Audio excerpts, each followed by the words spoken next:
പുതുവർഷത്തിൽ എൻ്റെ ആദ്യ ഒപ്പ് വലിച്ചെറിയൽ ശീലമില്ലാത്ത എൻ്റെ നാടിന് ക്യാമ്പയിൻ തുടങ്ങി. മാലിന്യമുക്തം നവകേരളം ജനകീയ ക്യാമ്പയിൻ പ്രവർത്തനങ്ങളുടെ ഭാഗമായി വലിച്ചെറിയൽ വിരുദ്ധ വാരാചരണത്തോടനുബന്ധിച്ച് വഴിയോരങ്ങളിലല്ല വലിച്ചെറിയുന്നവരുടെ മനസ്സിലാണ് മാലിന്യം എന്ന ആശയത്തിൽ NSS വിദ്യാർത്ഥികൾ ഓമശ്ശേരി ടൗണിൽ നടത്തിയ സിഗ്നേച്ചർ ക്യാമ്പയിൻ ശ്രദ്ധേയമായി.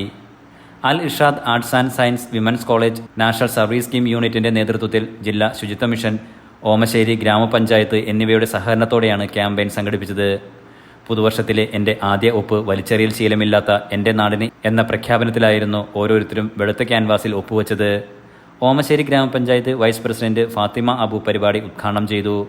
ക്ഷേമകാര്യ standing committee chairperson Zeenath Thattasseri, Al Irshad institutions general secretary Hussain Meppilly, panchayat അംഗങ്ങളായ Abdul Nasar, Radhamani MM, Suhara OP, Moosa Nediyedath, NSS programme officer Lijo Joseph, staff advisory Kripa Ranjith, Sangeetha, Harithasena coordinator Sweety എന്നിവർ സംസാരിച്ചു.